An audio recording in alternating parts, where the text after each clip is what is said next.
Magandang araw po sa inyong lahat mga kababayan at ito nga mga karibyo natin, pahiya si Kapunan. Ako, neregla na naman, nabutata, katuloy. Ayan mga karibyo natin, patungkol po riyan ang ating alamin. At bibigyan ng reaksyon sa video ito, pero bago po natin simulan yan, palike naman po ng video ito. Malaking tulong po yan mga kababayan. Maraming salamat po at ito na nga mga karibyo natin. Simulan na po natin to. Pasok ka. Ibang lugar. Oo. So, hindi kasi alam mo, sa confidential fund, dinidisburse yung pondo up to the lowest level. So kung hindi siya marami kang literally. informant, may naibaba na yun. So from SDO, binigay sa security officer. Si security officer may tinatawag na handler. Si handler ngayon, ibibigay sa mga informant. Kaya posibleng naigay in one day. Kasi hindi siya mismo, kumbaga, Hindi down siya. the line. Parang Oo. ganon. Oo. Video nitong si Regal Olivia ang ating pag-uusapan dito sa video na to. Tre-recta ho. Subscribe. Open the political Pandora's box. Pandora's box. Ang galing. Wala ko na. Ayos. Ayon sa kanya, bago ang 2022 elections, may mga tao umano mula sa Duterte camp na handang sumuporta kay Bongbong Marcos. Naku. But with Sinungaling. positions, appointments, and influence in the incoming government. Serious allegation. Serious Pero hanggang allegation. ngayon, hindi niya pinangalanan kung sino mismo ang gumawa ng demand. Wala Correct. rin inilabas na written agreement, recording, message o dokumentong nagpapatunay kung ano talaga ang hinihingi. So legally, let's be precise. Allegation ito, hindi pa Chismis nga lang yan yata eh. fact. No? Pero sige Sandro, paglaruan natin ang hypothesis mo. Sige nga, What sige. if Marcos had actually listened? Kung totoong may mga pangalan o posisyong gustong kontrolin ng Duterte camp, would the Philippines have turned out differently? Because here's the more uncomfortable question. Kung hindi sila ang pinili ninyo, then sino ang pinili ninyo?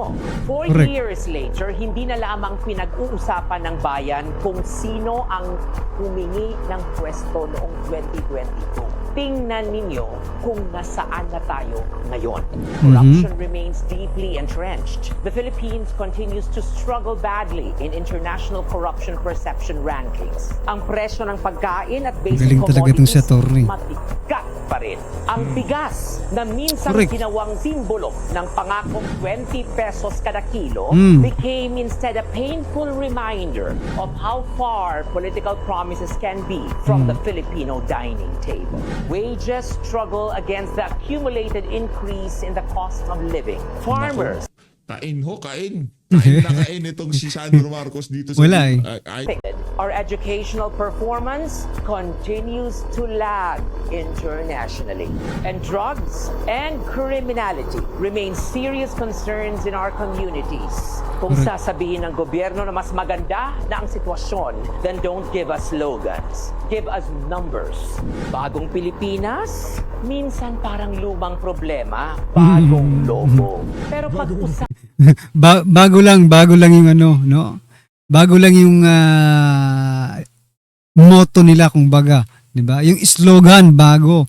Pero yung mga problema, yung mga pinagdadaanan ng taong bayan, nako. Lumang-luma, sabi nga ni Tor dito, lumang problema, hindi masolusyonan. Oh, mga kababayan, bago lang talaga kayo. usapan din natin ng mga taong pinili ninyo. You had then Executive Secretary Lucas Bersamin, habang members of his own family became entangled in controversies and allegations involving government projects. That does not automatically make Bersamin guilty. Pero sa gobyerno, proximity to power demands greater scrutiny, not less. You had Budget Secretary Amina Pangandaman, a Amina. veteran of the DBM, the department sitting at the heart of the national budget process. Kung may questionable appropriations, insertions, releases, or funding mechanisms that eventually finance anomalous projects, siya the dapat. public deserves answers. Correct. Who proposed them? Who approved them? Who Oh. released the money? And ultimately, who benefited? Then you had DPWH Secretary Manuel Bonoan presiding Correct, over correct. the very Alano. department now at the center Yan. of the massive flood control Saan- cost. Massive ba? Massive. Hindi ko tatawaging mastermind si Bonoan without evidence. Pero Correct. huwag naman natin insultuhin ang Salansanin mo sila, Regan Olivia. intelligence Latin na yan. Pilipino. Kung napakalawak ng sinasabing anomalya, projects upon projects, billions upon billions, ghost projects, Kaya kalu- questionable contractors, Kaya kalokohan itong sinasabi ni Sandro Marcos eh. Kalokohan talaga yan. alleged kickbacks, how does the secretary become merely a spectator? Either you knew or you didn't know.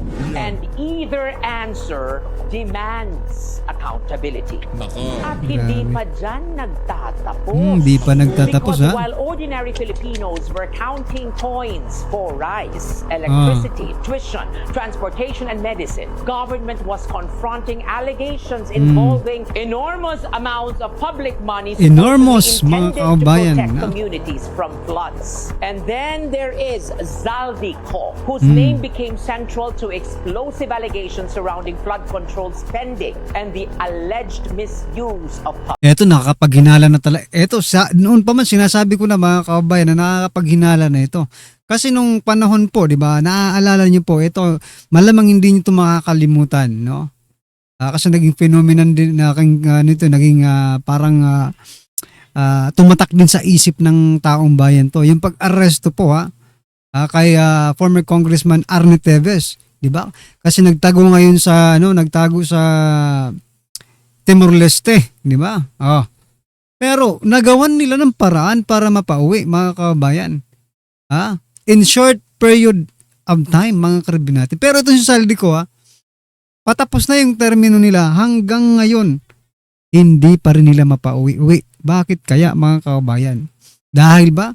Etong naiisip ko, dahil ba si Zaldico ang magiging susi?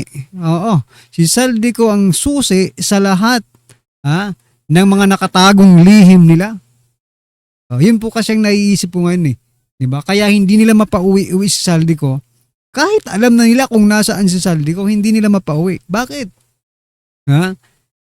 Kay Zaldico ang susi na mga nakatagong lihim ng mga hinayupak ng mga buwayang ito. Public funds. There was Yeda Marie Romualdez chairing the powerful House Sino? Committee on Accounts, Wow. while her husband Aldo Sieda. occupied the speakership. And there was Martin Romualdez, one of the most powerful men in the Republic, whose name has been dragged into allegations surrounding what could become one of the biggest public works corruption scandals in Philippine history. Again, allegations are not convictions. Due process applies to Coke, the Romualdezes, to Bonoan, to Pangandaman, to Bersamin.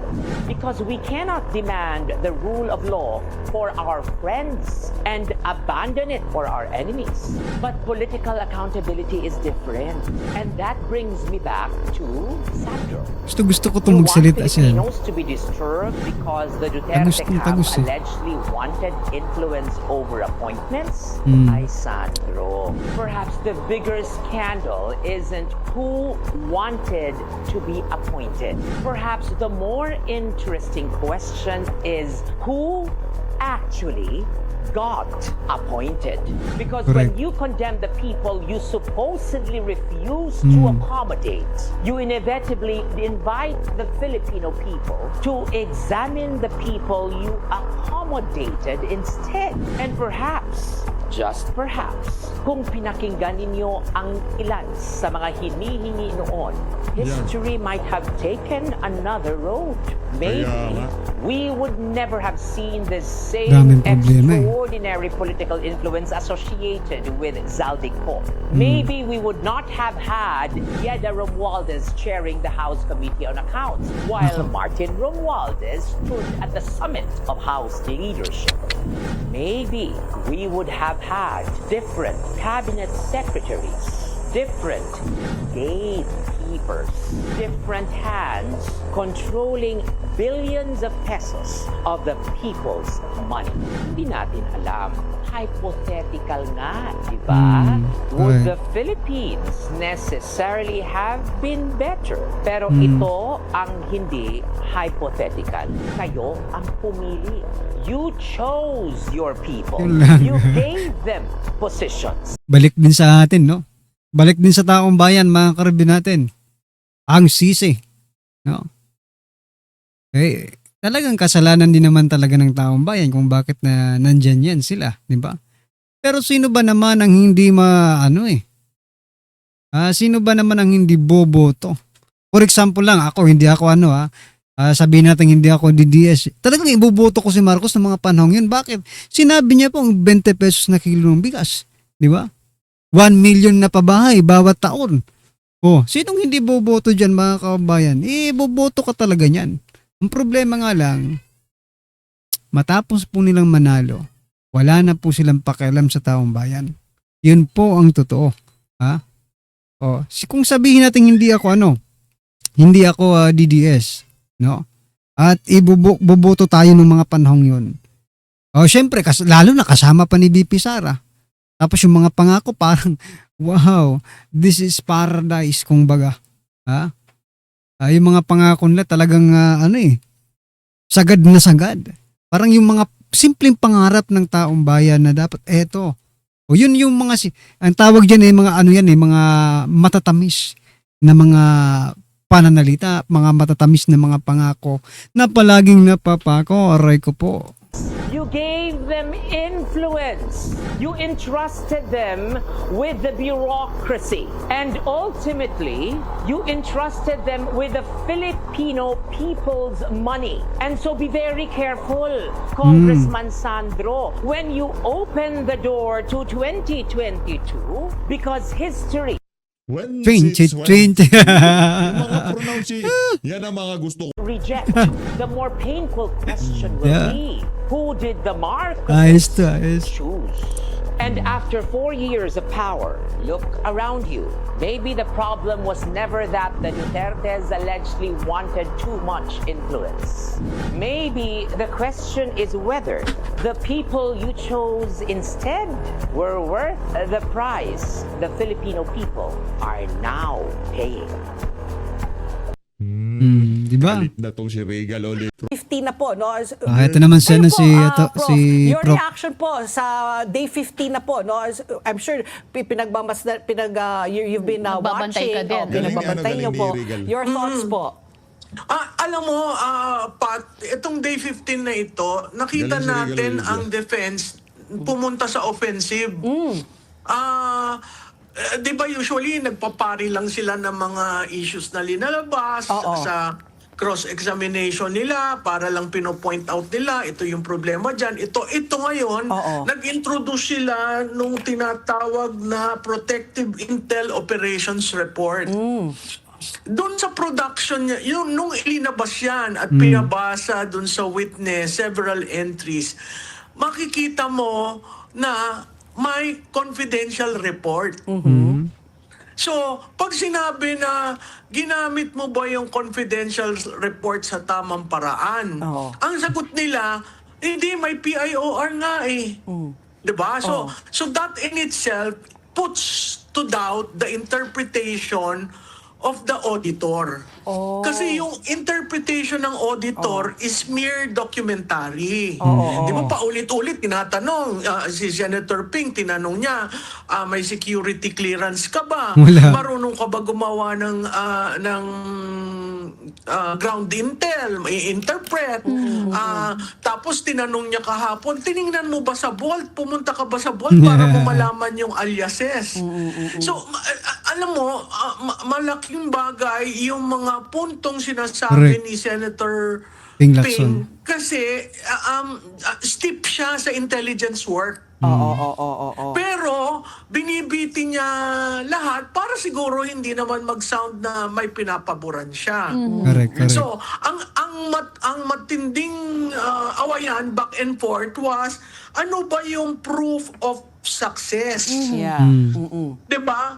Ang proof of success, ang sinasabi ng auditor is yung there should be a causal relationship.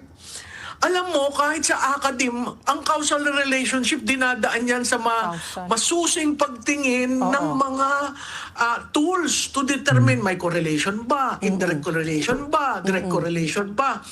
Napakahirap sa isang auditor na ang ginagawa lamang ay paper audit, ang causal relationship o may pinakita bang nahuli, may pinakita bang kinulong. Hindi ganun ang Intel eh. Ang Intel may success dahil nagkaroon ng non-event. Di ba? Kunyari, may planong pumatay, may planong i-hostage, may planong harangan. Hindi nangyari yon. Non-event. Prevention, kumbaga. Pero hindi natin nakikita yon. Lahat ng Intel work, hindi natin nakikita paano ba yung degree ng success minemeasure. Oo. Hindi Diba? na, I was going to say nga, pag ikwinentong lahat ng yan, mga kabayan, hindi na po intelligence yan. Kung isa sa publiko yan, di ba? Common sense sana yung ginagamit ng mga inayupak na ito eh. Prof, no, you raised a very good point. So parang hindi dapat ang COA ang kausap. Kasi yung sa kanila, auditing Audit lang lang. talaga eh. Oo. Tsaka, Oo. Diba? Yung release nyo, tama nga na baka she's not the right witness to interrogate whether, yun na nga, no, yung causal relationship na prove na nagamit sa tama, yung Intel funds at saka yung confidential Oo. fund. Kasi tinan mo, Pat, kunyari may nagbigay sa iyo ng information.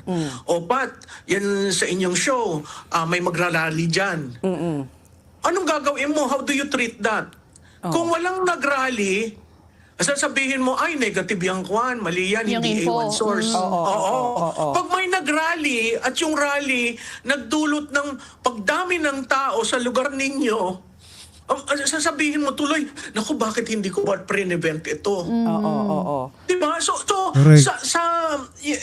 ang maganda yung ginawa ng defense dahil inopen niya yung PIORs.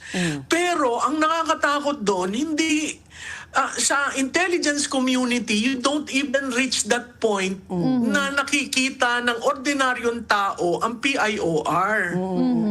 Kasi secret nga eh. Oo, Di ba, confidential. may documents, may classification, meron classified, merong restricted, meron top secret. So yung mga ganun, nagwo-worry ako dahil yung in production na yan, lahat ngayon ang gumagamit ng confidential and intelligence fund, alam ngayon na may PIORs. Yung kalaban ng Estado. Oo. Alam nila, ang pinagsisimulan niyan, may tinatawag kasi sa intelligence community na order of battle. Sino ba yung top 10 na wanted sa drugs? Yeah. 10 na wanted sa rice smuggling? Top 10, hindi mo yan linalabas. Correct. Oo. Diba? So yun yung nangyari kahapon. Although nakita natin maanghang ang balitaktakan ng Kapunan at Ferrer, Yeah. pero ang aking paniniwala naman dyan, naging maanghang dahil gusto nilang ipakita sa taong bayan na sandali lang, magkaiba ang ating interpretasyon. Di ba? Kasi sinabi ni Atty. Kapunan, hindi, sandali lang, ikaw ang nag-open ng pintong yan. So dapat magamit ko rin yan, yung evidence na Evidence, sinasabi mo. oo. So kung titingnan mo, talagang sharp and tactical, pero hindi substantive. Substantive in the sense na si Atty. Kapunan nagtanong lang for the sake na may matanong dun sa inintroduce na evidence. Okay. Professor, so masasabi ba natin na naging successful ang defense para sirain yung, kasi una pa lang kino-question na nila yung competency nitong auditor na humarap doon sa sa witness stand. Ay, alam mo, Weng, ako'y nalulungkot dahil yung dalawang COA witnesses, hindi ko maintindihan. Ikaw, nag-cover ka ng ahensya, no? Ahensya, merong staff, merong section head, merong division head. Sa COA, umaabot hanggang commissioner at saka commission proper. Hindi ko maintindihan bakit hindi pinadala yung section head o yung division head.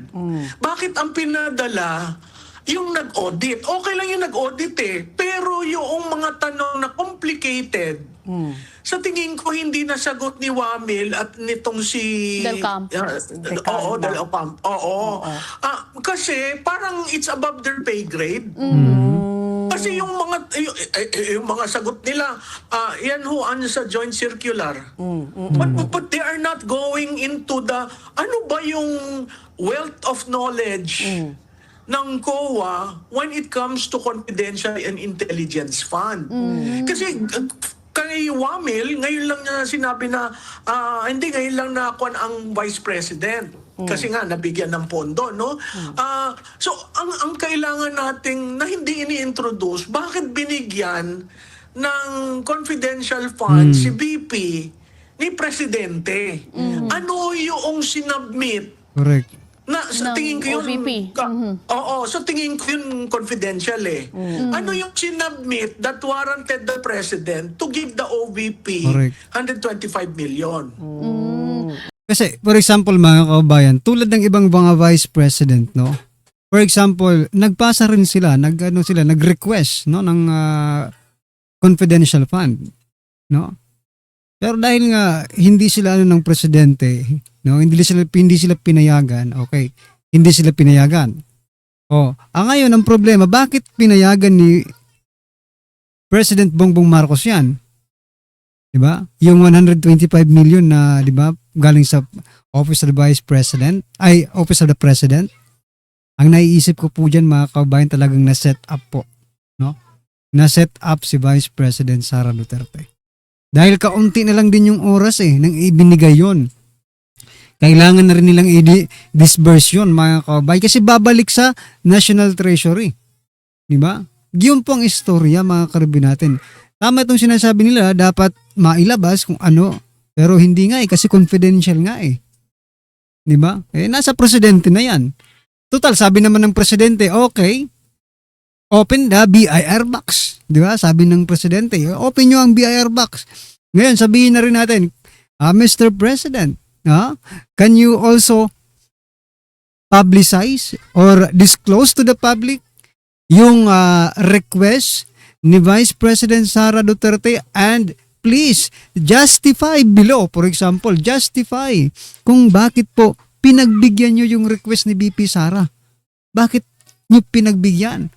Yung mga ibang Vice President, hindi po pinagbibigyan yan Bakit kay Vice President Sara Duterte pinagbigyan nyo? Di ba? Magandang tanong yan. Na malapit na yan sa end of the year. So meaning may operation silang ginawa. Kasi makikita mo rin doon sa bakit may nagawa na binabayaran? Kasi sa Intel, meron ng nag-a-accrue na yung gastos. Kunyari ako informant, kinausap yung dalawa, may gastos na tayo. Pero wala pa kayong budget para sa confidential advance. fund. Advance yung ano So nila the moment nagkaroon ka ng budget, babayaran mo na ako. Sa information kong binigay. Yung information ko can be useful or can be useful 3 months or 6 months down the line. Professor, Gets nyo? Opo. Professor, so parang hindi ba failure on the part of the prosecution nang pinasabina nila itong mga mababang auditor instead of the yung mga head ng ng division o ng department? Oo, tama ka dyan. Pero ang sense ko, kaya yan ang sinabina nila, yan yung nag-testify sa Committee on Public sa Order, Congress. Committee on Justice. Oo. Pero Oo. That is a tactical error. Okay. Professor, ano yung masasabi nyo? Kasi yung pinagdiginitan nga, yung mga pinaggamitan ng Intel at ng confidential fund. Like, yun na nga, lumabas po yung Christmas party, yung tree planting, tapos wala pong mga official receipts po na nakuha. Kasi yun po ang inaano po ng COA rin, no? Na yun ang disallowed. Disallow. Kasi hindi pwedeng ang gamitin daw yun ang printer, yung mga ginagamit po para sa Christmas party, para dun sa confidential fund. Alam mo, yung doon pag binasa mo yung joint circular, wala naman nagsasabi na kailangan may resibo. Ang sinasabi, document. Acknowledgement receipt or sulat kamay na. Ang hindi natin nakikita rin, pangalawa, yung saan ba ginawa yung party? Oo. Saan ba nag-tree planting? Ito ba ay terrorist-infested na lugar? Ito ba ay compromised barangay? Hindi kasi natin nakikita yung buong Detalye. situational analysis. Oo. Oo. Na, bakit kaya nag-Christmas party? Saan kaya itong Christmas party ito? Oo. Sa bulubundukin ng kung saan? Di ba? Kasi Christmas party lang. Ang isip ng taga Metro Manila, nagpunta ng restaurant, kumain, nagsaya. Oo. Diba? So kailangan natin makuha or maipresenta ano yung situational analysis on the ground. Bakit nag-Christmas party? Okay. Diba?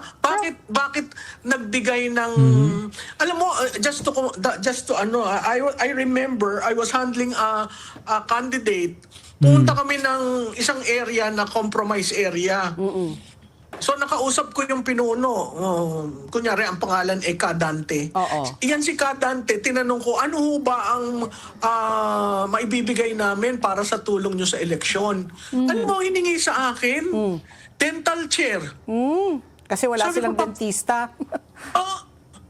Lahat dental. Oo. Sabi ko, ano ka naman sir? Paano ko naman dadalhin ang dental chair? Oo.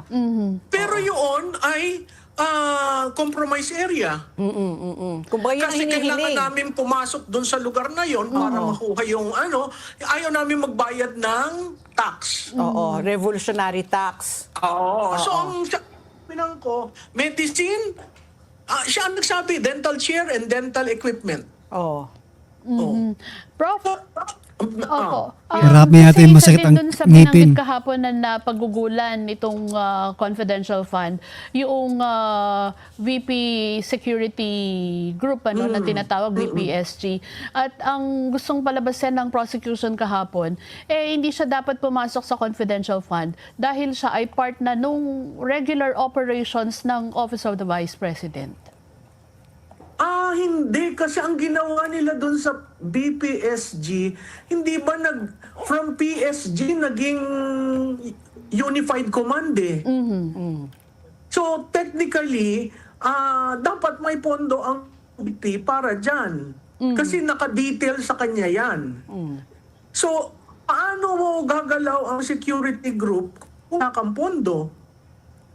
So, ang sense ko dyan, lahat ng, kung titingnan mo yung PIORs, lahat nag-i-scan ng lugar na pupuntahan niya, nagpo-post security analysis, at saka pag sana nakita natin yung buong dokumento kasi ang kapal. Ang kapal. So, which means there were reports using the confidential fund. So yung tinanong mo na dapat ba makatanggap sila ng siguro pag seconded ka naman, meron ka naman salary from your unit eh. Pero yung operational na expense, hindi na yun from your unit. It is from kung saan ka assign. Kaya ganun ang nangyari. Ang maganda pang tanong doon ni presiding judge Officer. Oo, yung tanong na from SDO nag-disburse, mali ba yun? From SDO nag-transmit doon sa security officer kay La Chica at saka kay Nolasco, mali ba yun? Ang problema kasi ng SDO, yung disbursement officer, ikaw yung taga-gastos, parang ikaw ang treasurer. Ikaw may hawak ng pera. Oo, pero hindi mo alam kung sino yung informant.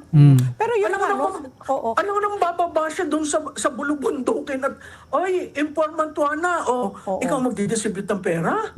Isa pa yun, no? You mentioned, Prof, yung SDO, yung Special Disbursement Officer, na question rin po ni Attorney Capuna na Superman ba siya? Tapos yun nga, sinabi nga natin. Kasi Attorney same Ferrer, date, same tapos date, iba-ibang iba-iba, lugar. Oo. So, yung... Hindi kasi alam mo, sa confidential fund, dinidisburse yung pondo up to the lowest level. so kung hindi may siya marami kang literally- informant, Oh. may naibaba na yon. So from SDO, binigay sa security officer. Si security officer may tinatawag na handler. Si handler ngayon, ibibigay sa mga informant.